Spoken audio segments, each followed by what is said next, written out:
Hi,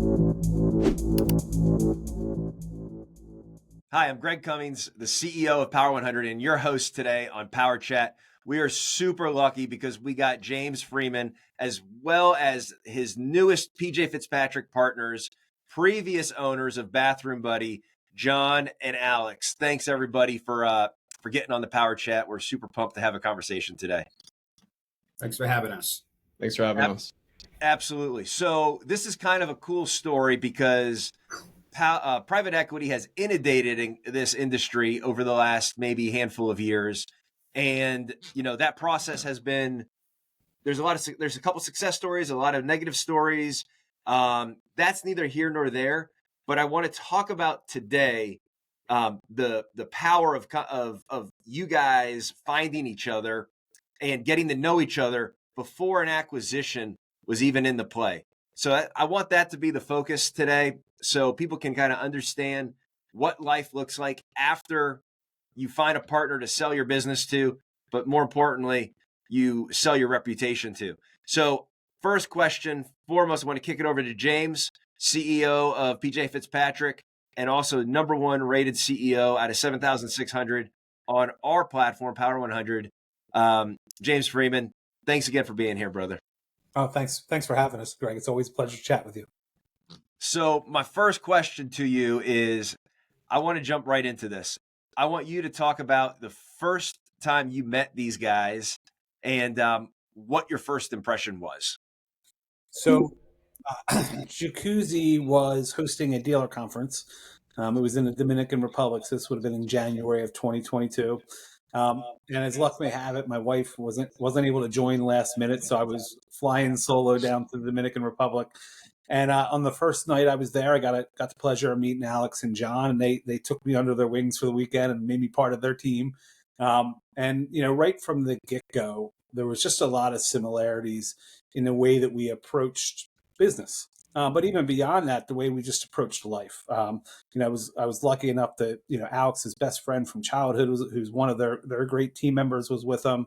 Sam, John's wife, was there. Got a chance to meet her, and I really got to get a picture of not only who they were as business people, but who they were as people. And ultimately, when you find good people who align with you in thought, you want to find more opportunities to be able to be together, to talk, to share, collaborate. And we really hit it off that week. And I saw that they were growing their business, but definitely behind where PJ was. And I wanted to make sure that we could be a resource for them because they were good people and they were taking care of their customers and taking care of their employees. And I felt like there were some lessons that we could share with them. And I felt that because as we were growing between 2000 and 2022, so many people opened their doors to us and were willing to kind of clue us into what we might be encountering on the journey we were embarking on. And I wanted to be able to be that same source for them. So it was really just an opportunistic meet and a friendship developed that also was, we were able to share from a business perspective on top of the fact that we just liked each other as people. And John, from your side, what was your reaction when, James started to share information?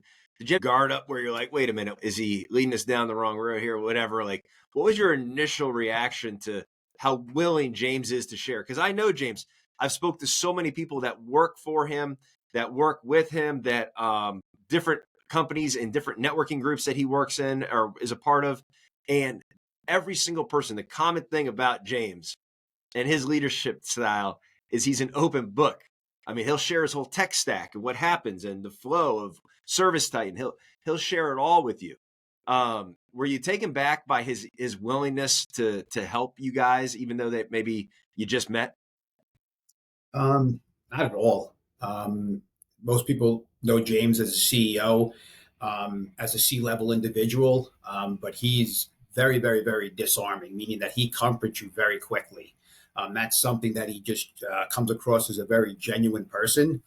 And the other thing was that I'm a very inquisitive person. A lot of people think you come from New York, you're like guarded, I'm not like that at all. Which is why I asked you a bunch of questions before we even started recording. I just like to know about people. I like to know about their experience. their knowledge and their wisdom. So no, I mean, me, Alex, and James and my wife were just sitting outside under the beautiful stars in the Dominican Republic. We just started chatting. At that point, I don't even know if I knew he was the CEO of PJ Fitzpatrick, and he's actually the first person that. This is how ignorant I was. He's the first person that taught me the term EBITDA. I'm like, what the heck is that? And he started just talking about how you rate your business and how you value your business. And Alex and I, at no point up until this point, not even until that point, to be candid, thought about selling our business or partnering with anybody. But he taught us a lot. I asked him, where did you come from? How did you get into this business? And he just rattled off his entire history. And I was very curious how he got to the position that he was at and what history and his work experience allowed him to get to that position. So that was a very interesting evening. I'll never forget that evening. When we sat out there, Alex, I'm sure you remember, we sat out there in the veranda or the courtyard in that beautiful resort, and we probably spoke a couple hours, and nobody took a breath. We just kept talking and talking and talking. We learned a lot, and we formed a serious bond right then and there. I want to say about 8 months later, we reached out to PJ Fitz and asked them if they'd be willing to have us in to learn how they were conducting themselves from the production end, because that's an area in the business that I was never proud of. I really struggled because I had a sales and marketing background, and that's what I knew, and that's what I had a really strong passion for. It was sales and marketing. So the production end was always one that I struggled with, and I reached out to them, and they were like, absolutely. Al Smith, who's the director of Bath, no problem. I'm going to rally the troops up. We're going to have an agenda built for you guys for a good 24 hours so you can meet all the different people within our industry, our production people, and we'll also open our books to you and show you exactly how we compensate our installers, which is another area where we struggled. So, yeah, that was a really, really, really good meeting back in 2022 when I met James. That's cool. And I will say that one thing that has led John and I to success is always keeping an open mind and knowing that we have something to learn from everybody. So we were always inquisitive, especially around the other successful business people when asking questions, how are they doing things? And we were very open to hearing the advice James had. As we knew, PJ Fitz is a wild success. So we wanted to learn everything we possibly could from him. Was there anything, Alex, from your perspective, on that initial conversation that really jumped out at like an aha moment? Like, wait a minute, we either have some big potential or we got to learn a little bit more, or this area of our business is great, or maybe this area of business has an opportunity. Was there anything that you really took away from that first trip with Jay? So it was, the biggest thing for me was learning how to scale. That was an issue for John. Recruiting and hiring was always tough for us, but we knew it was the most important part of the business. And the systems and processes that PJ Fitz had in place to bring high-level people aboard and then build out a whole sector of the business, I was super impressed by. At that point, we were just doing bathrooms, and John and I had previous experience doing full-service home remodeling. It was always something that we wanted to bring to the table once we mastered doing bathrooms and the one-day bathrooms. But it wasn't anything that was in the near future for us. So when we talked to James and he started telling us about how successful they were doing roofing, siding, doors, and bathrooms, I was extremely impressed, and I wanted to learn how we could accomplish that as well. Yeah, it's they definitely do an amazing job in all categories of the business. Now, here's the ironic part is I was talking to James about the same time you guys met. And he was talking about growth strategies, about Greenfield, about we don't really purchase, we've done it before, we've done different things, but really we want our brand is the most valuable thing that we own. And that growth by Greenfield is a little bit more of a control. There, as James said, I recall the conversation, he's always going to entertain the right people, but his focus was really building that brand substantially. James, I'm curious, what kind of turned the corner, when they came up there, like John mentioned, about 8 months after, what stood out to you where it was like, maybe this is more than me just helping somebody or my company and my team helping another team accomplish something? Was there a moment where you were like, you know what, we might be able to combine forces?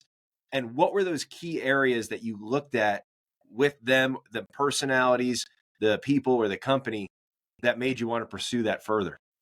So I'll start with, I think that, one of the things that we do well as an organization is we don't believe we have all the answers. We're humble enough that, there are times where we may know part of the story or have a good instinct of what the right decision is, but we're lifelong learners. And so I think that from a greenfield to an acquisition and everything in between, it's just been an evolving strategy as we've grown our capabilities to support an integration of an acquisition versus the greenfield go alone has broadened as our depth of leaders as we've got more segmented and have people that are focused on very specific portions of the business as opposed to large swaths. Our capabilities changed and our playbook broadened to be able to look at both considerations. Talking about John and Alex, John and Alex, from 22 and on, we had a number of those late night scotch and a cigar conversations. We had one in the Dominican Republic. We had another one in West Palm Beach at a networking event in late 2023, which was probably the biggest driver of where we had, because that was the moment where I said to them, hey guys, you can go at this on your own and you're going to be successful, because I know I've had a chance to get to know who they are and the way they approached their business, their people, their customers. And I knew they would be successful, but I knew they were going to have a lot of hard work and a lot of things that they would have to do on their own, which in turn would be a lot of lonely nights thinking. No matter with each other or not, you'd be in two different houses wondering about what could be or what should be. And I felt like we had the opportunity to be able to soften that curve for them. And that in November of 23 was where I kind of said to them, guys, I think there's going to come a time where you got to make a decision, go at it alone or find the right partner.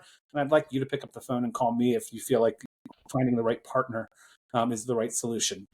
Now, that having the right partner, I think, is a major component. So as I'm sitting and looking at a market, our strategy is evolving, but as it's evolving, it's also becoming a little more clear of what the conditions we're looking for.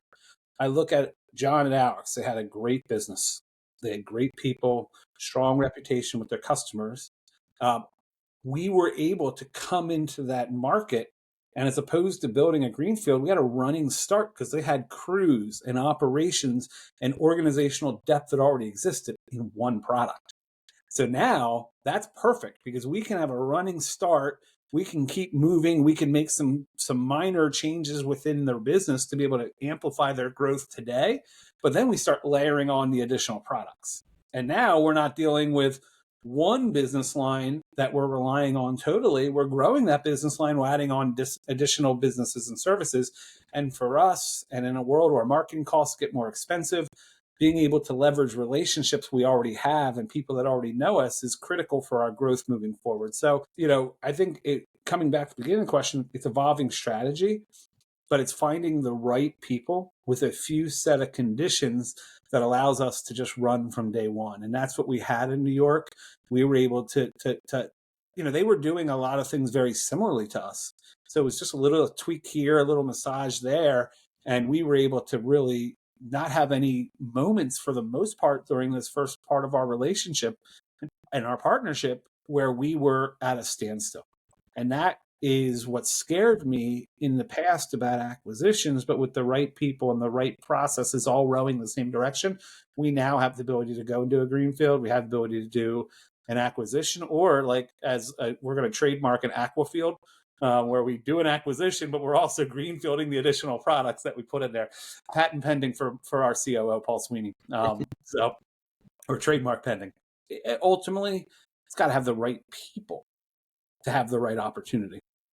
That's cool. That's really cool. And, this thing, it sounds like you put the deal together pretty quickly when it's a right fit, and you have the luxury of both sides to know somebody under a normal context before you get to the negotiating table. That's a luxury that's going to come for everybody across the board, right? And allow for a smooth transition.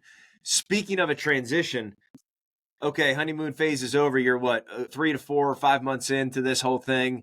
What happened? Did James flip all the tables and, throw on those different jerseys that you're wearing? Like, how has that transition been? And can you talk about that, John or Alex? I'll let either one of you take the floor here. But what has that process been like? Because ultimately, when you sell your business or you allow somebody to come in and kind of help run your business through this partnership or whatever partnership, it's a nerving thing because you've worked so hard and you care so much about your customers, your people, your brand, your reputation. The list goes on and on and on. You want generational business. You want to take care of your family, your kids, your grandkids as this thing grows, right? So can you talk to us about this unique situation where you have a company as fantastic as PJ Fitzpatrick, say all the right things ahead of time, be all the right people, but what was the reality like, those first 30, 60, 90 days after the transaction? I'll jump in, Alex, and you could come in on the back end if you have anything that you feel I missed. First of all, we still hug and kiss. The honeymoon phase is still pretty strong at this point. But more on a serious note, when you go into a partnership like this, there's always going to be, in any relationship, whether it's a business relationship, personal relationship, the reality is there's always somebody that's going to be a little bit more dominant. And what I mean by that, I don't mean that in a negative connotation. I mean that in the sense of Alex and I had to take a step back and allow PJ to do what they do. Come into our company, get us integrated, intertwine everything. And then there's going to come a point in time where we might all take a step back, sit down and say, okay, so let's evaluate what's happened here over the first 6 months to a year and figure out what Bathroom Buddy was doing great, maybe a little bit better than PJ in certain things, and what is PJ that was doing great, and so on. So out of respect for the growth that they've had, I'm sure you know the numbers and you probably have reported on them, but when James came aboard, they were a $20 million company, and cumulative this year, we should break 200 million. Before we engage in these, we will, right? Yes, We will. Before we engage in October. these, yeah, I hope so. James coming aboard, and one of the first things that I heard was how humble Rick Stover, the owner, that he knew that he wasn't going to be the guy to drive that ship to the 250, $500 million company at some point, which to me was very impressive. Like, I knew right then and there, these are the kind of people you want to be around, because we've all been around people that are so arrogant and so demeaning to their staff. We knew, and that's never the way Alex and I conducted ourselves. We always treated our employees. In fact, one of the first things that Alex said he loved about me is I refused to allow people to call me boss. All right. I've always treated people as equals. Doesn't matter if I'm the CEO or if I'm cleaning the toilets. We're a team. And the only way we're going to get to our goals is if we behave and we act in harmony together. So we allowed the respect of let PJ come in and do their thing. We closed this deal on, I believe it was Friday, November 8th. On Monday morning, I had the executive team here. Nobody in my company except for Kathy had any inclination that we were even working on this. And from jump, they were here to support us, to make sure that we navigated just disclosing everything to our entire team, which at that point was close to 50 people. So for me, that was, and I expressed this with Alex, it's really important to let them come in and do their thing. You go from 20 million to 150 million in 4 years. We weren't able to do that. So we'd be foolish to not give them the respect and the latitude to come in and do what you do and teach us what you do. I'm going to be 53 years old in May. And there's one thing I will always know about myself. You never, ever stop learning. The moment that you stop learning is when you start to regress.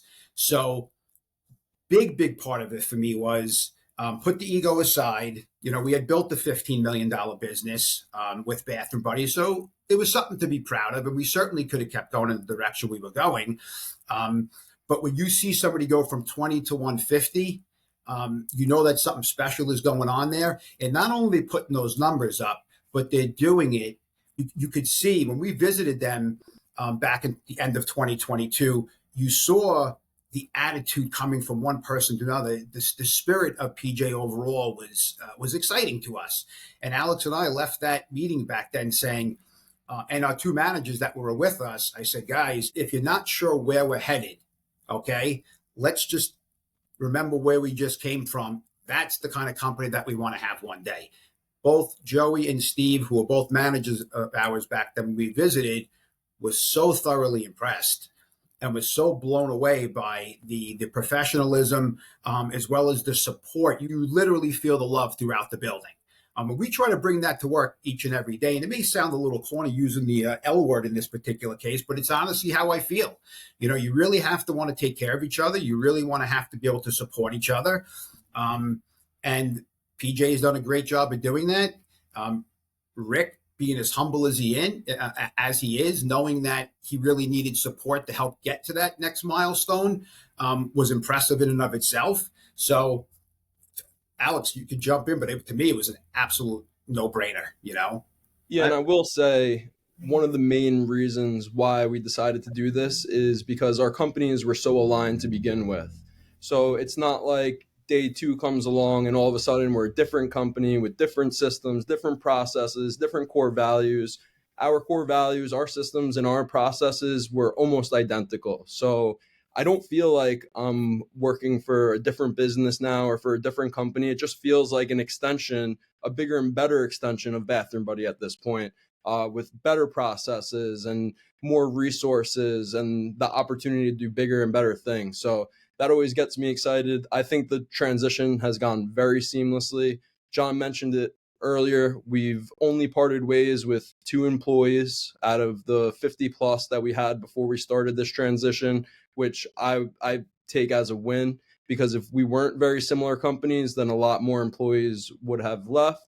And again, these were just employees that didn't fit within our core values, which is completely fine with us. But the remaining staff, they love the PJ's family, they love being part of it, and they're very excited for their future.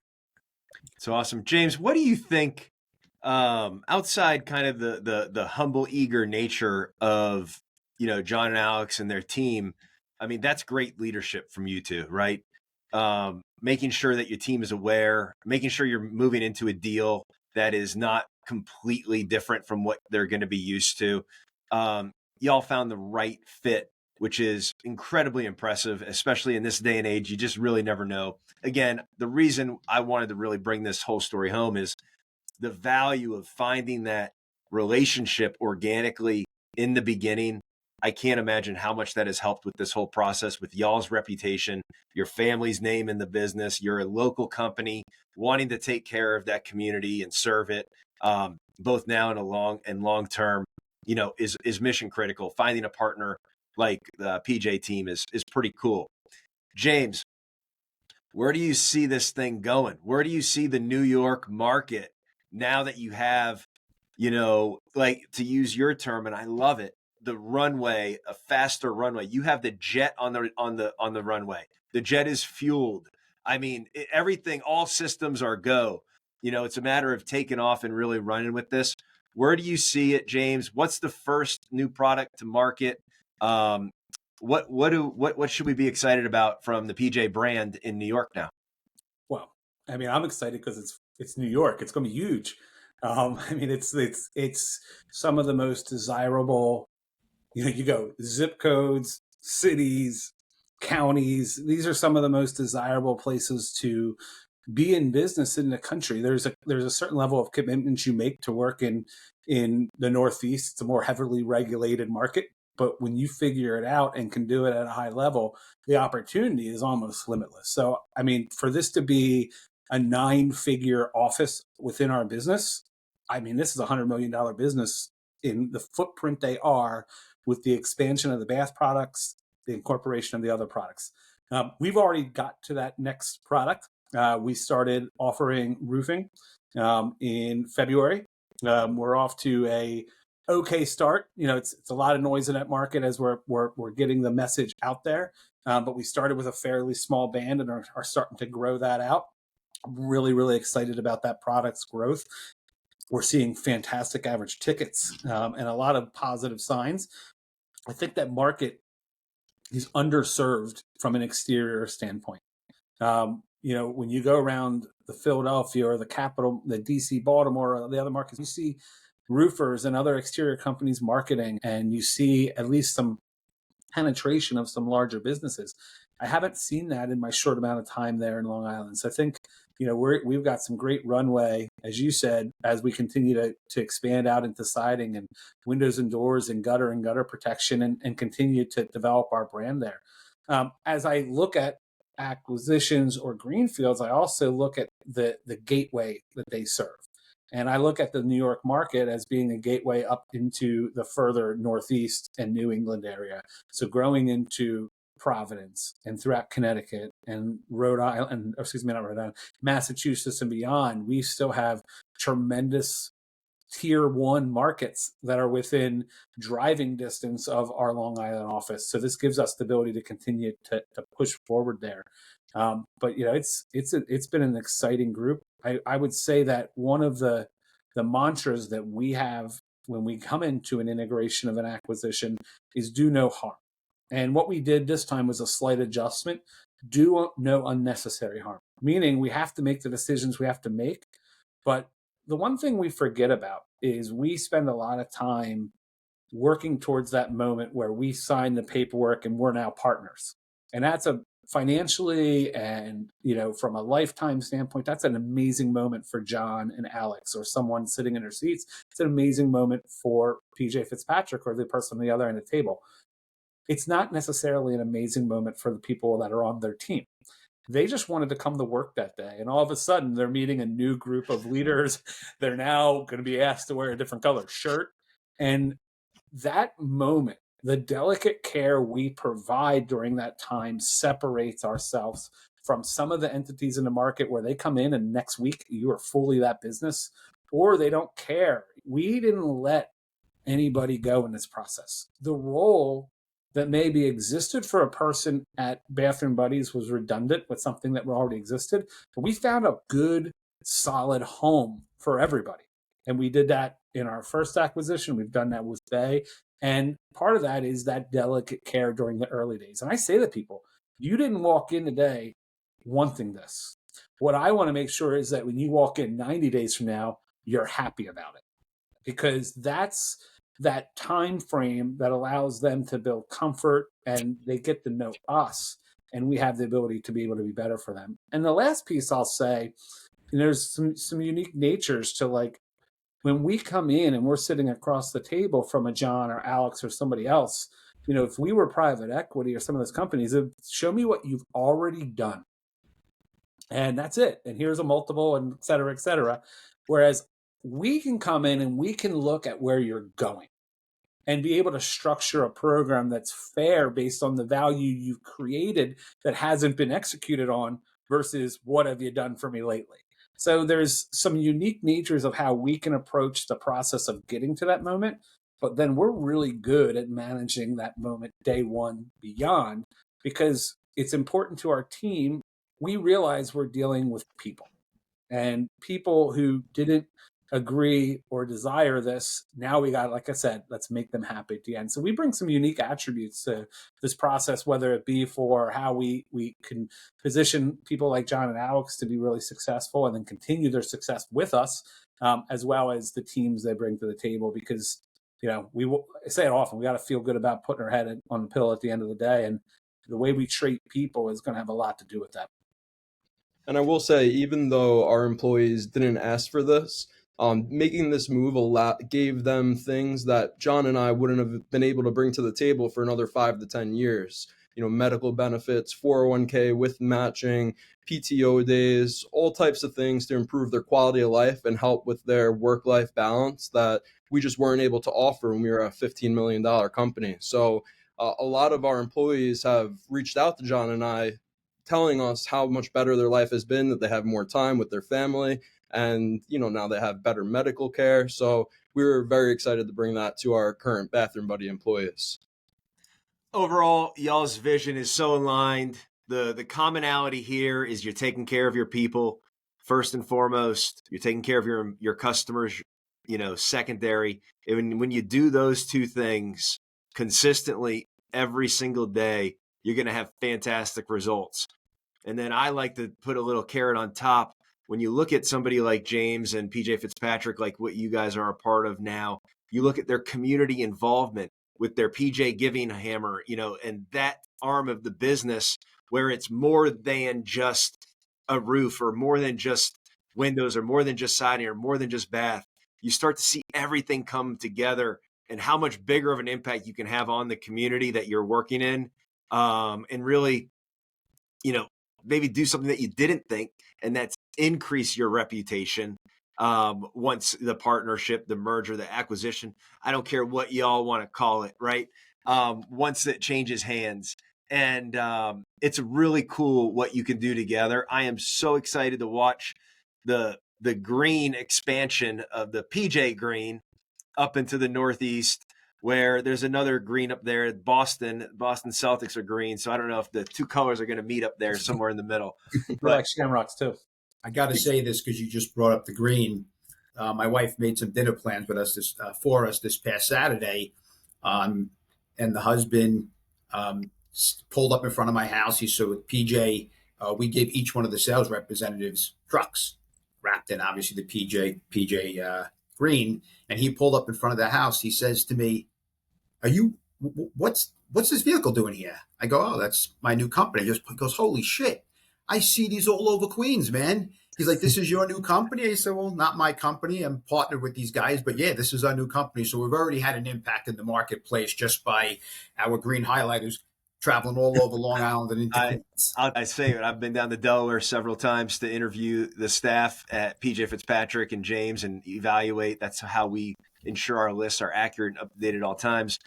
And it is overwhelming how many PJ Fitzpatrick vehicles that you see. And that's why y'all are the best in the business. I can't thank you enough for taking your time. I know how busy you are. I'll let you guys go here. I want to be sensitive to your time. And if you all enjoyed this Power Chat and want to see more like it, you can always visit our website. And in the meantime, we will definitely throughout this year and beyond post updates of how this expansion of the PJ brand has gone. So until next time, as always, power up.